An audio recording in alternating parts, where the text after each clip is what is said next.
Once upon a time, a young girl named Cinderella lived in a very large house. She was happy with her dear father. They played in the garden every day. The sun was always bright. Her life was full of joy and very sweet songs. After some time, her father married a new woman. This woman had two daughters. They were not kind like Cinderella. They were very mean and very loud. They wanted everything for themselves. They did not like to share. Cinderella felt a little bit sad and very lonely. Soon her father passed away. The stepmother showed her true heart. She was very mean to the poor girl. She made Cinderella do all the hard work. Cinderella had to clean the house alone. She had no friends to help her with the chores. The stepmother made Cinderella scrub the cold floors. She had to wash the heavy pots. She had to cook big meals for the sisters. Her hands were always very tired. She worked from morning until the dark night. She was very, very tired. Cinderella wore old gray rags. Her sisters wore beautiful silk dresses.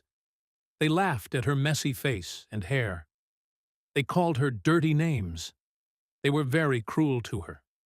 Cinderella just stayed quiet. She did not want to start a big fight. She slept in the attic by the fire. The ashes made her clothes very dusty. That is why they called her Cinderella. The room was very cold and dark. She had only one small blanket. She shivered in the cold and dark night air. Cinderella was lonely but never angry. She was friends with the little birds. She talked to the small mice in the wall. They were her only true friends. They listened to her secrets. They sang songs to make her feel much, much better. One day, a royal letter arrived. The king wanted to have a big ball. All the ladies were invited to go. The news spread fast through the town. Everyone was talking about the party. It was a very big deal for the whole city.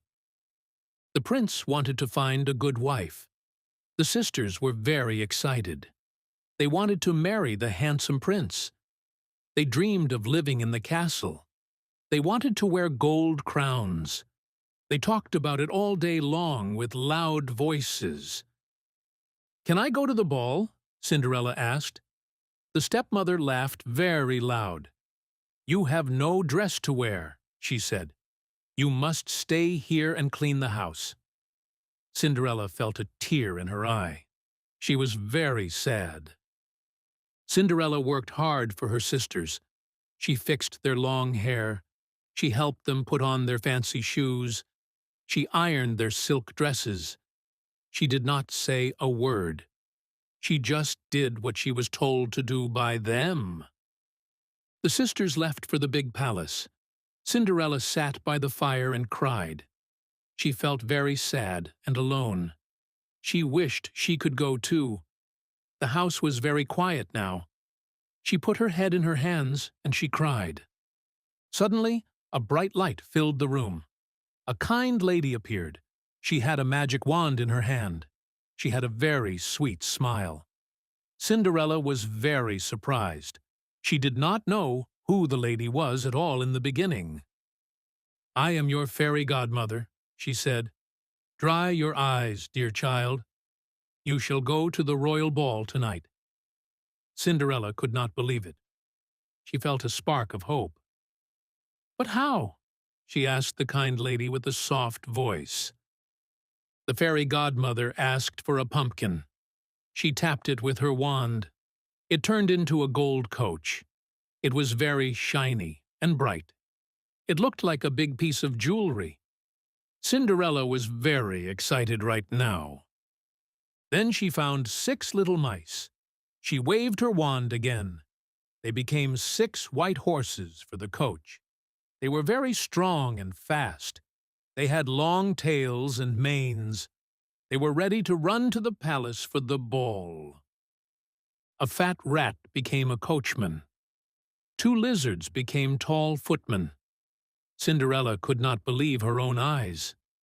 It was like a dream. Everything was changing fast. The magic was very strong and very beautiful to see in the dark of night. "But look at my rags," Cinderella said. The lady smiled. She touched Cinderella's dress with the magic wand. The old rags disappeared. A new dress appeared. It was made of silk and light.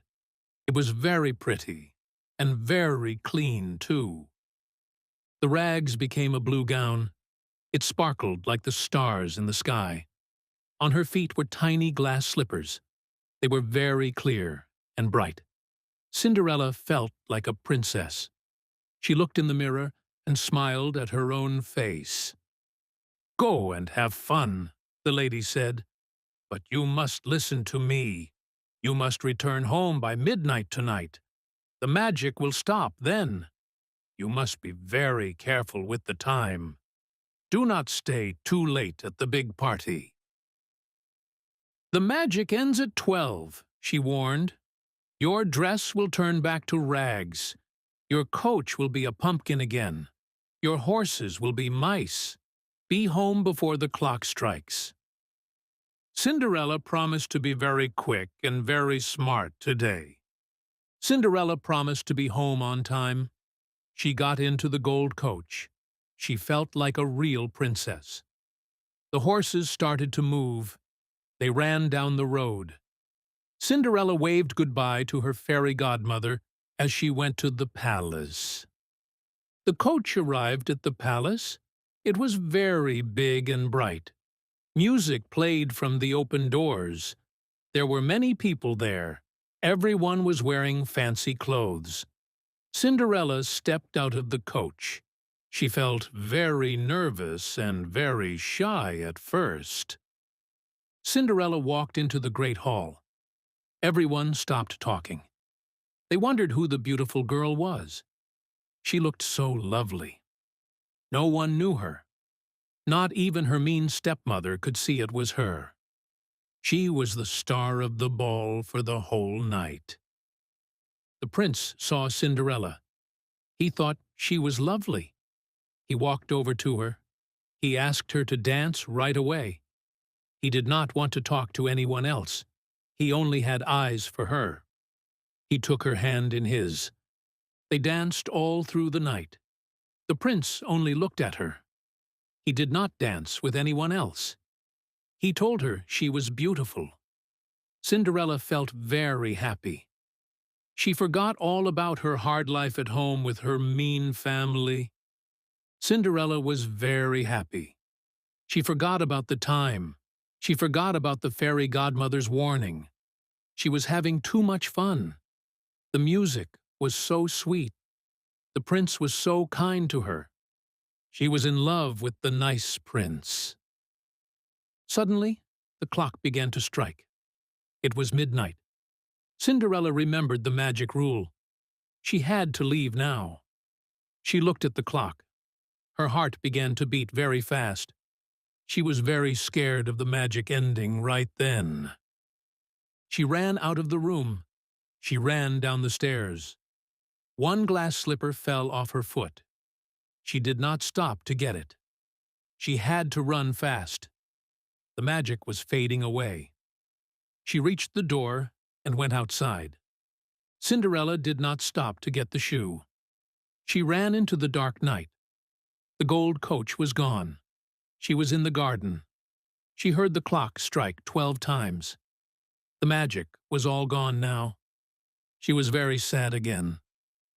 The prince ran out to the big stairs. He looked for the girl in the blue dress. He only found one tiny glass shoe. It was clear and shiny. He held it in his hands. He felt very sad because she was gone now. The next day, the prince made a plan. He spoke to the king and the queen. "I must find the girl from the ball," he said. "I will marry the girl who fits this shoe." The king agreed to help his dear son. The prince took the shoe to the city. He went to the first house on the street. A young lady tried to put it on. Her foot was much too long for the shoe. She was very sad. The prince moved to the next house. Many women tried to wear the small shoe. Some had feet that were too wide. Some had feet that were too short. No one could fit into the glass slipper. The prince began to worry. He wanted to find his true love very soon. The prince went to every house in the land. He walked through the mud and the rain. He did not give up his search. He knew the girl was out there. He kept the shoe safe in a box. It stayed very clean. At last, the prince came to Cinderella's home. The stepmother opened the big wooden door. She smiled at the prince and bowed low. "Please, come inside," she said. She wanted her daughters to marry the prince. She was very, very greedy. The first sister took the glass shoe. She tried to squeeze her big foot inside. She pulled and she pushed very hard. Her face turned red because it hurt. The shoe was much too small for her. She began to cry with anger. The second sister tried the shoe next. She had very long toes. She tried to hide them in the shoe, but the glass would not move. It was too tight for her foot. She threw the shoe down. She was very mean and very mad. "Is there another girl here?" the prince asked. The stepmother said, "No, there is no one else." But a small mouse squeaked in the corner. The prince looked up at the stairs. He saw a girl in old gray rags. It was Cinderella. "Let that girl try the shoe," the prince said. The stepmother was very angry. "She is just a maid," she cried. "She did not go to the ball." But the prince said she should. He walked over to Cinderella. He looked into her kind eyes. Cinderella sat down on a wooden chair. The prince knelt on the floor. He took the glass slipper out of the box. He placed it on her foot. It fit perfectly. It was a perfect match. Everyone in the room was very silent. Cinderella reached into her apron pocket. She pulled out the other glass slipper. She put it on her other foot. Now she had 2 glass shoes. The stepmother and the sisters were shocked. They could not believe their eyes. They were very quiet. Suddenly, the fairy godmother appeared in the room. She waved her magic wand over Cinderella. The old rags turned back into silk. The blue gown sparkled in the light. Cinderella looked like a queen. She was the girl from the royal ball. The sisters fell to their knees. "Please forgive us," they cried. "We were very mean to you." Cinderella was very kind. She told them she was not angry. She gave them a hug. She had a very big and very loving heart. The prince took Cinderella's hand. "Will you marry me?" he asked. Cinderella smiled and said yes. She was very happy. She was going to live in the palace. She would never have to scrub the cold floors again. Her dreams have come true. They rode to the palace in a coach. The people in the town cheered. They loved their new princess. The sun was shining bright. The birds sang songs in the trees. It was a very beautiful day for a royal wedding at the castle. The wedding was very big and grand. There was a lot of cake and music. The mice and birds came too. Cinderella made sure they had food. She did not forget her friends. They all danced together. The palace was full of joy. The king and queen were very proud. They loved Cinderella like a daughter. She was smart and she was kind. She helped the poor people. She made the kingdom a better place. Everyone was very happy with the new and beautiful young princess. The mean stepmother stayed in the old house. She was very lonely and sad. The sisters learned to be kind. They lived a quiet life. They saw that being mean was wrong. They wished they had been nicer to Cinderella long ago. Cinderella and the prince lived long lives. They had many children who were kind. They told the story of the glass shoe. They told the story of the pumpkin. They lived happily ever after. The magic of love stayed in their hearts forever. The mice lived in the palace too. They had tiny beds and gold plates. They never went hungry again. Cinderella visited them every single day. She stayed humble and sweet. She always remembered where she came from. The story ends with a smile.